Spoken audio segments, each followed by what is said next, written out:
Magandang gabi, hapunan time.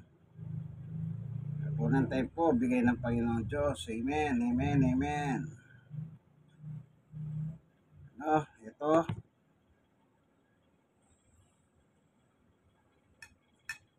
Yung giniling po, ito. Ininit ko. Ito yung, kaya may kulay yung kanin. Kaya may kulay. Kasi nga yung giniling.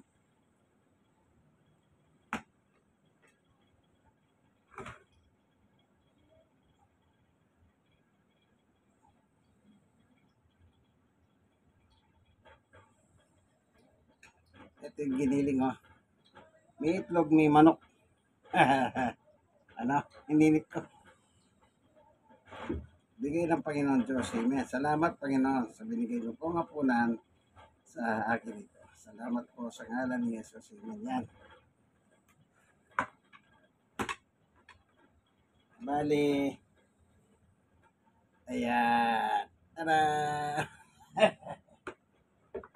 Okay, binigay ng Panginoon Diyos yan, Ngayon, makakapanginig tayo ng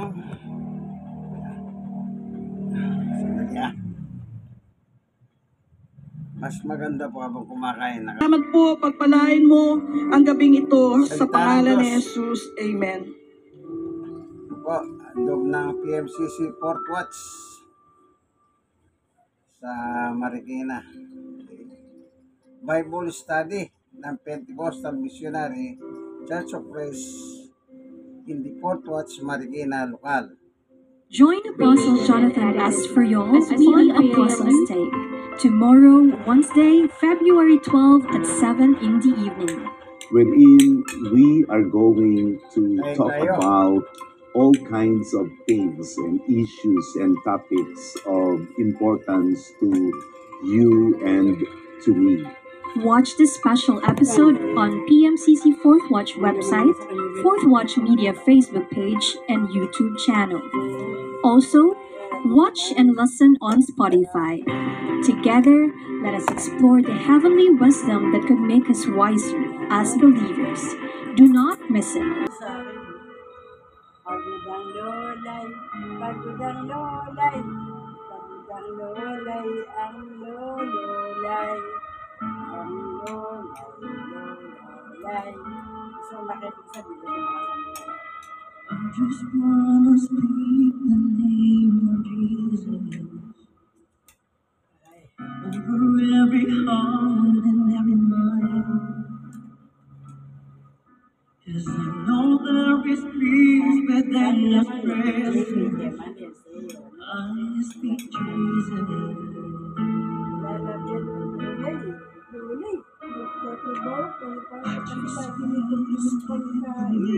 Jesus.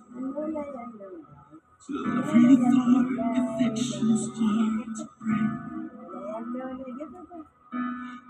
Declaring there is hope and there is freedom. I choose Jesus. Your name is power. Your name is healing. Your name is life. Break every stronghold. Shine through the shadows. Burn like a fire. I just want to speak the name of Jesus over fear and all anxiety. To every soul held captive by depression, I speak Jesus. Your name is power. Your name is healing. Your name is life. Break every stronghold. Shine through the shadows. Burn like a fire. 'Cause your name is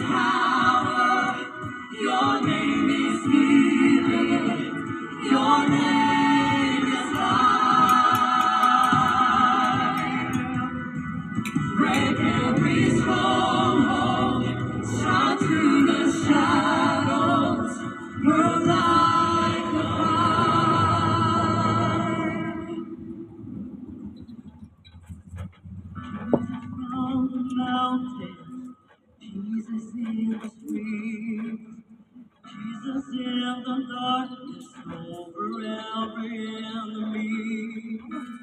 Jesus for my family, I speak His holy name.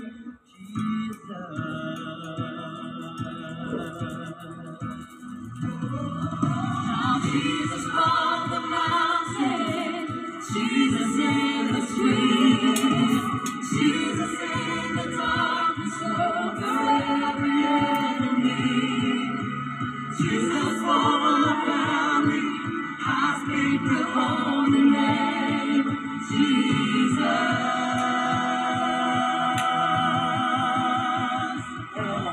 Shout Jesus on, your name is healing, your name is life. Break every stronghold, shine through the shadows, burn like a fire.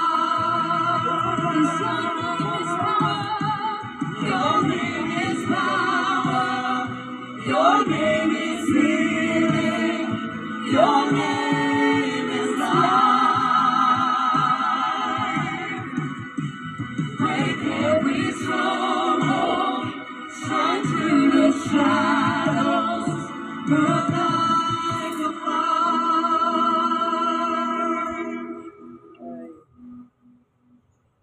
Just wanna speak the name of Jesus over every heart. Merkuling mga Lola yun, no? For I know there is peace within His Sumumpong pa nga ito, presence. namulisan eh. I speak Jesus. Hindi maya-maya lang.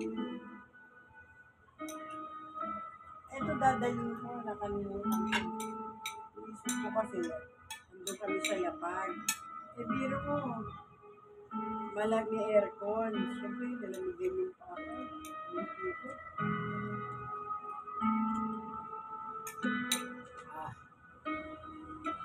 Jesus from the mountains, Jesus in the streets, Jesus in the darkness over every enemy.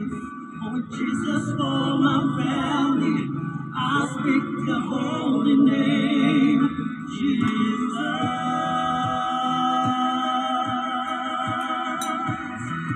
Shout Jesus from the mountains, Jesus in the street, Jesus in the darkness over every enemy. Jesus for my family, I speak the holy name, Jesus.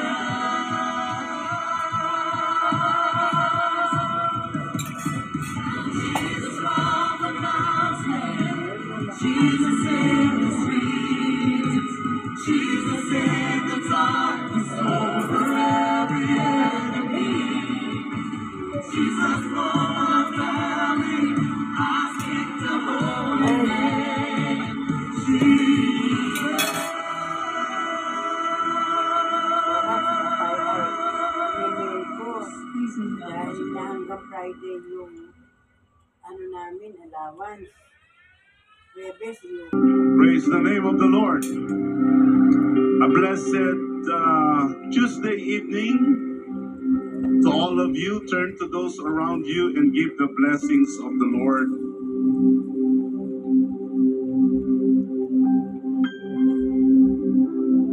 I'd like to recognize as well our brethren from all over the Philippines and abroad who are joining us in our live streaming. Praise the Lord. We shall dive right into the word of the Lord, but before we do that, let us remain standing. Let us pray. We present ourselves unto you, our Father in heaven, and we stand before you beyond blessed for all that your Son Jesus had accomplished for us. He loved us so much that he gave his life for us. you have given us your Holy Spirit as well, that testifies to our own spirit that we are yours. We ask now that your Holy Spirit do his work of opening up our minds and our hearts, that we may become wise unto salvation. Bless every single one of your people who have made the effort to be here in your house of prayer so we can study your words. I pray that you will reach out to those who are broken and sick in the body. Let them also experience your healing touch and deliverance. We lift up everything unto you in the mighty name of Jesus. Amen. To God be the glory. We may be seated. Tayo po ay makakaupo na at ang ating pong pag-aaralan sa gabing ito ay may kinalaman sa ating nakaraang tema ng 35th International Convention. Walang iba kundi ang pagiging maka-apostol. At sa gabing ito, nais kong ibahagi sa inyo ang isang paksa na aking pinamagatang How Can I Be Christ-like? How can I be Christ-like? We must understand that Jesus Christ, our dear Lord and Savior, was the first and foremost apostle.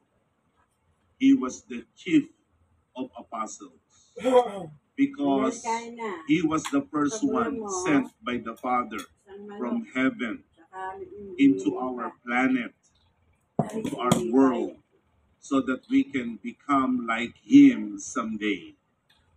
Apostle means one who is sent. And Jesus Christ was the first one who was sent. In John 3:16,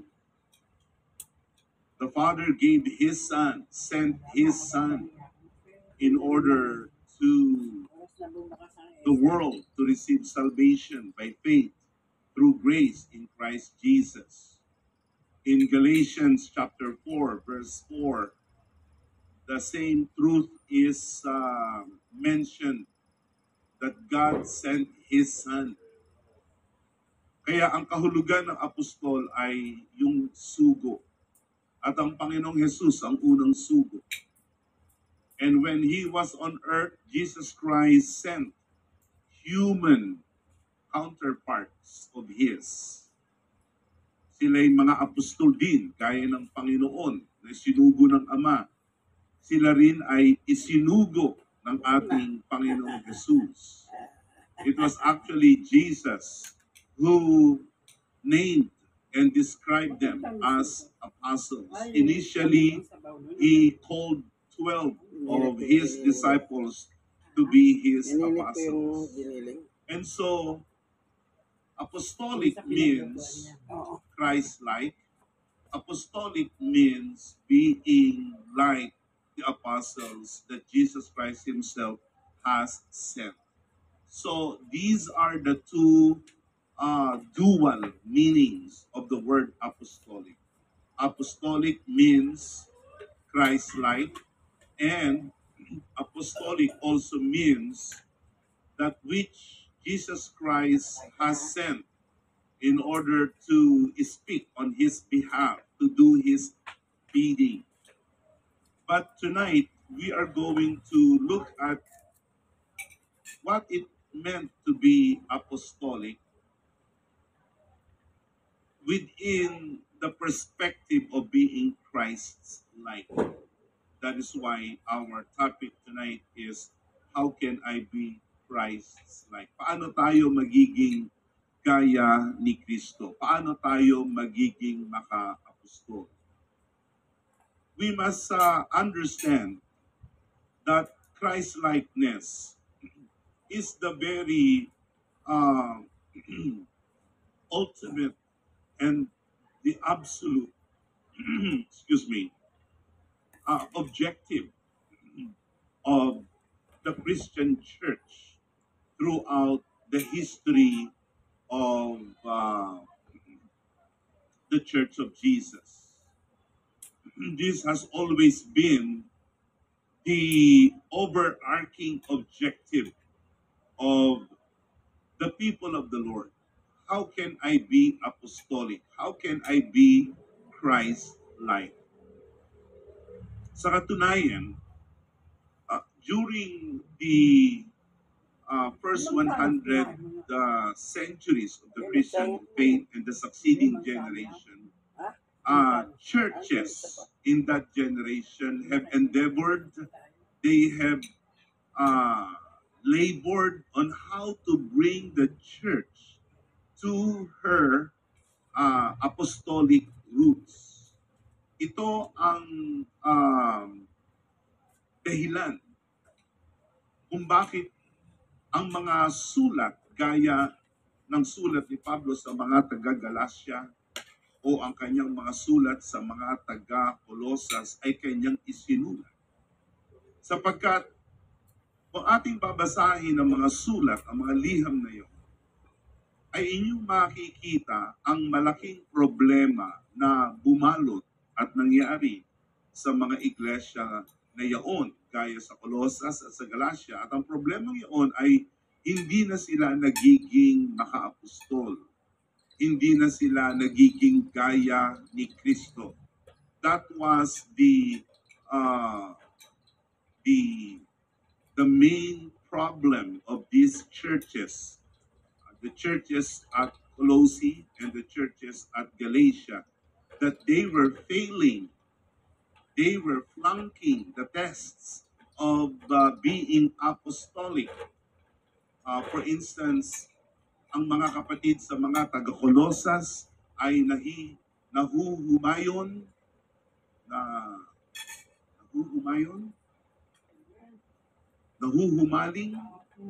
sa bagong aral na tinatawag noon ay Gnosticism. At ang aral ng Gnosticism ay isang aral na hindi ayon kay Kristo at hindi ayon sa mga apostol. At maraming mga kapatid ng mga taga-Colosas ang nahuhumaling at nadadaya ng ganung uri ng filosofiya.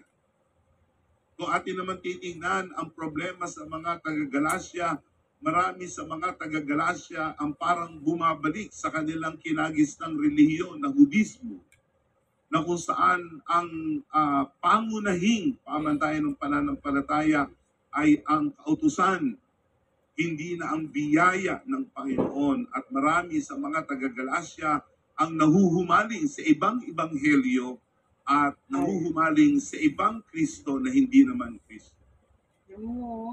Kung ating titingnan ang kasaysayan pagkatapos ng 100 taon ng pananampalataya, ito rin ang dahilan bakit nagkaroon ng tinatawag na Reformation. Ang Reformation ay ang pagpipilit, pagsisikap ng mga tao na sa kanilang pag-aakala ay ang iglesia sa panahon na iyon ay malayo na kay Kristo. Kaya may mga tinatawag na mga reformers noon, gaya ni Martin Luther, gaya ni John Calvin, at iba pang mga tinatawag na Catholic reformers ang sumalungat sa popular na kaisipan noon at sa higante ng Romano-Katolisismo sa panahon na iyon. At ang kanilang ipinapakipagbaka ay ibalik ang iglesia sa kanyang makaapostol na ugat, sa kanyang makaapostol na simulain. And ever since that time, this has always been the struggle of the church. over the course of time, even up to our time. How can I keep, how can I preserve the apostolic character of the church? Because the tendency of those people who claim to be followers of Jesus, disciples of Jesus, Christians, their tendency is to veer away, na sila'y maligaw sa kanilang makaapostol na panimulain. Sa sanglibutan ng mga protestante, mayroong katuruan na ang tawag ay restorationists. Restorationists. Ang restorationists ay ang pagsisikap na maipanumbalik ang iglesia sa kanyang makaapostol na simulain, na maibalik o sa Ingles, mai-restore ang church sa kanyang apostolic roots. Ito ay isang paniwala na pinaniniwalaan ng maraming mga nagsasabing Kristiyano, maging ang the Latter-day Saints called the Mormons, ang Iglesia ni Cristo Manalo, lahat ng mga naglalakihang mga kulto, kasama na dyan ang inagis na nating pananampalataya ng Romano Katoliko, lahat sila ang nagsasabi na sila ang Iglesia ni Cristo at taglay nila ang katuruan ni Cristo, ang kustubre ni Cristo, ang kaparaanan ni Cristo, ang aral ni Cristo. Subalit, madaling mag-angkin na kayo ay kay Cristo. Subalit, ibang bagay ang ipahayag at ipakita at patunayan ito. Sa kapurihan ng ating Panginoon, ang Diyos ay hindi niya pababayaan ang kanyang bayan na maligaw at mawala. Ang Diyos ay laging magtatayo ng mga tao upang gawin na ang iglesia ay manatili sa kanyang makaapostol na katangian at ugat. Sa kapurihan ng Panginoon, tinawag niya ang ating yumao at minamahal na kapatid Arsenio Ferriol upang panumbalikin ang pananampalatayang Kristiyano sa kanyang makaapostol na kalikasan at katangian at ugat. Kaya sa pangunguna ng mahal na apostol ay ipinanumbalik niya ang mga aral ni Kristo. Ipinanumbalik niya ang mga gawain ni Kristo. At ginawa niya na ang paghahanda sa Iglesia ni Kristo ang pangunahing kaabalahan ng Iglesia. Ito ang pinagdiinan niya sa loob ng 50 taon ng kanyang pangunguna. Ihanda ang katawan ni Kristo sa muling pagbabalik ng Panginoong Hesus. At ating makikita, mga kapatid, na ito rin ang pinagpapatuloy ng inyong kapatid ngayon at ng inyong lingkod. Sapagkat hindi magkakaroon ng katagumpayan ang ating pagsisikap na maging gaya ni Kristo kung wala tayong kumpletong kaloob. Ang kumpletong kaloob ng Espiritu ay ang pangunahing kasangkapan ng Diyos para panumbalikin at panatilihin ang Iglesia sa kanyang katangian bilang katawan ni Kristo. Sa aklat ng Efeso sa Kapitulo 4, sa talatang 12 at sa talatang 13. Basahin natin ito sa wikang Ingles, to equip His people for works of service, so that the body of Christ may be built up. The purpose of the gifts is for the building up of the body of Christ. Who Amen. is the body of Christ? The church. You and I, we are the body of Christ. Amen. And the reason we are being built up is the presence of the complete gifts of the Holy Spirit.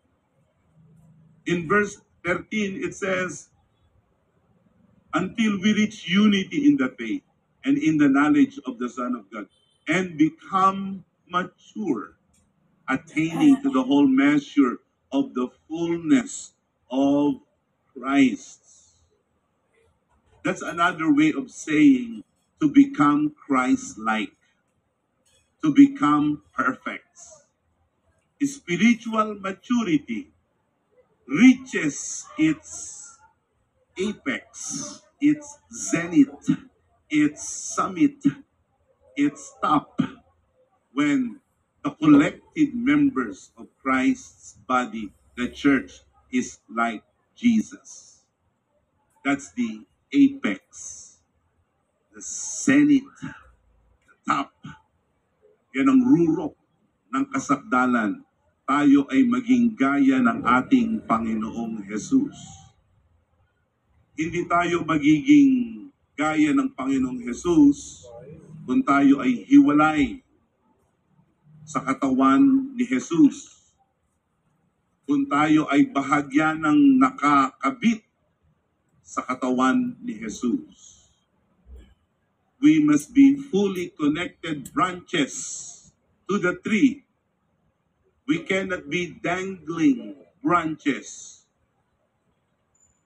Dangling. Hindi tayo pwedeng sanga na parang nakasabit na lamang. Ang ating pagiging sanga kailangan ay lubusang nakakabit sa puno. We cannot be a severed member of the body of Jesus. Hindi tayo pwede yung bahagi ng katawan na pinutol, severed, pinutol. Karaniwan, ang katawan, pag hindi na masagip, ang isang bahagi ay pinuputol, ina-amputate. Pero tayong mga kabahagi sa tunay na iglesia ng Panginoon, we must not allow ourselves to be separated, cut off members of Christ's body. Rather, we must be fully connected. Because only when we are fully connected with Christ, that the life of Christ will flow through us. Sa Amerika, na kung saan nanggagaling ang maraming mga doktrina at aral at turo, popular ang kaisipan na ang isang tao ay pwedeng maging Kristiyano, maging alagad ni Jesus, na hindi ka bahagi ng iglesia ng Panginoon. Ayaw nila ang pagiging member ng church.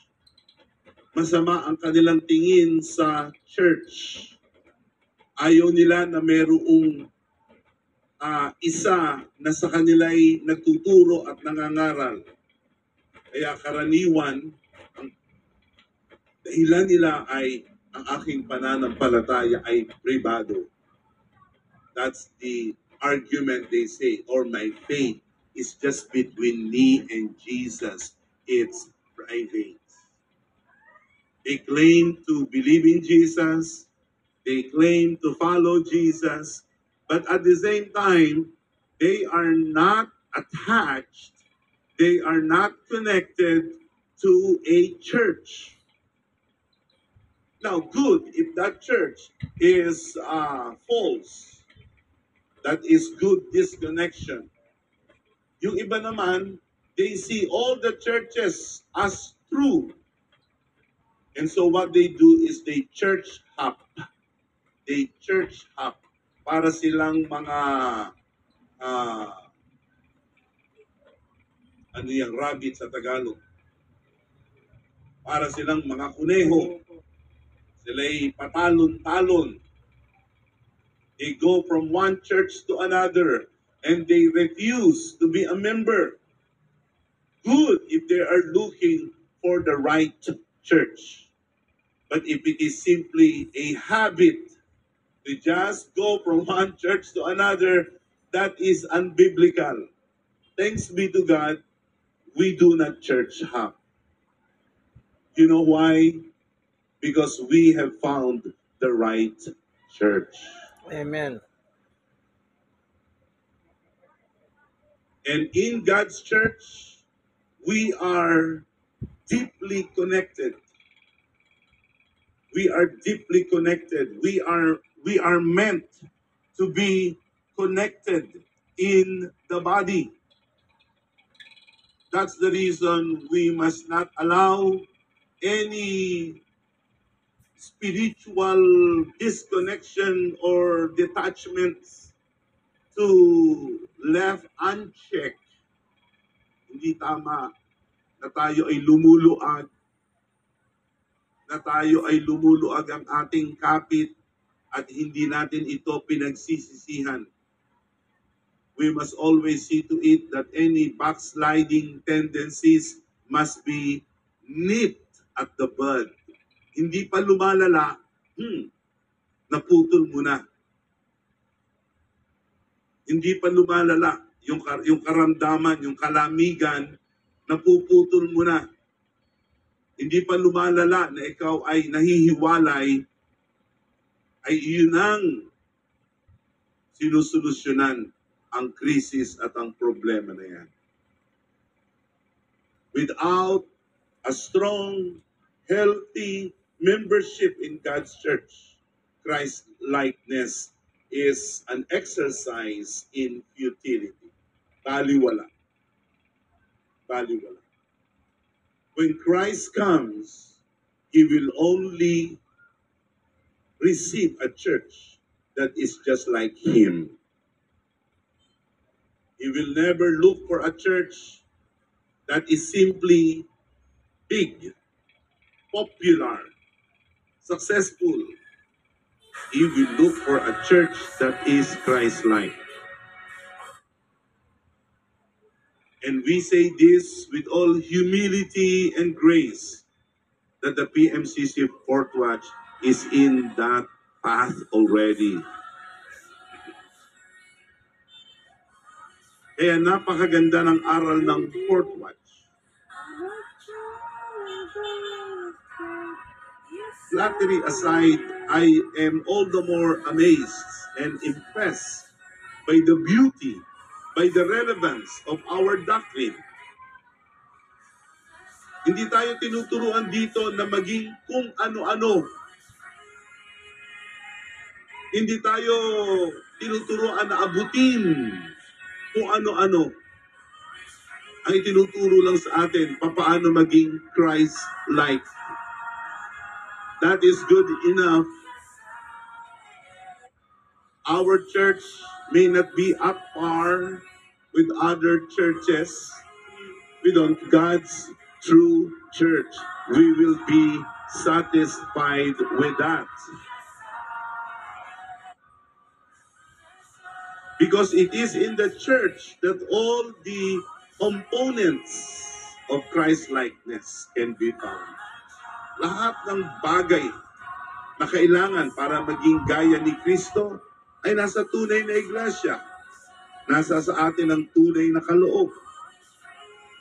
Nasa atin ang tunay na aral ni Kristo. Nasa atin ang tunay na mga gawain ni Kristo. Wala nang hihigit pa sa mga bagay na yan. Ang ikaw ay mangaral ng Ebanghelyo, mabuhay ng Ebanghelyo, manalangin, itayo, itaguyod ang iglesia, magpakabanal, mahalin ang kapatiran, maging sa kapurihan ng ating Panginoon. You can't beat it. The PMCC Fourth Watch doctrines are the best there is.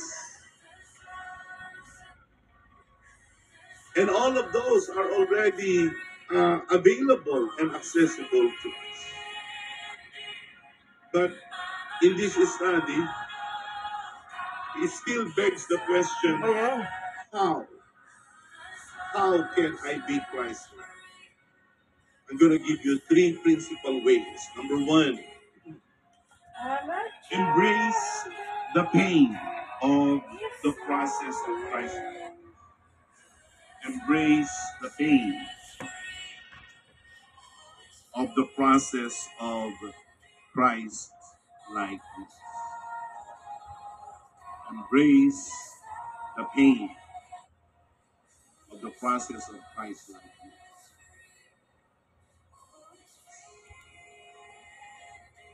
Yes, Christ likeness. So hanggang dito na lamang po, ano? Ang tinalakay lang po naman po ni Apostol Jonathan ng PMCC Fourth Watch, yung Christ-likeness, being Christ-likeness. Ano po? Kaya yun po ang kanyang pinupunto.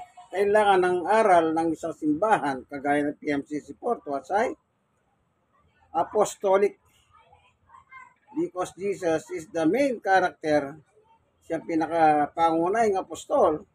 King James Version, Hebreo 3:1. Siya po pangunahing apostol at the high priest of the Christian faith. Kaya yun po kanyang pinupuntuhan, no? Wala pong paninirang reliyon. Kung meron man nabanggit, hindi yung paninira, kundi yung aral. Sige po, hanggang dito na lamang po, ano? Ito pong inyong kaibigan kay Jesus, Brother Manny Bautista. Nawa, meron po kayo natutunan, like, share na share. At yung mga nakashare na po ninyo, pwede ba mag-share po kayo? Huwag nyo naman kalimutan na hindi kayo mag-subscribe, be subscriber. Malay ninyo, yung mga taong na-share nyo. Ito pala yung daan para magbukas ang kaisipan. Alang-alang sa ating Panginoong Jesucristo. Yan, no? In Christ alone. Sige, hanggang dito na lamang po. Nawat at na kayo ng nasa mabuting kalagayan ng munting video ito. God bless us all. Bye-bye. Brother Manny Bautista po.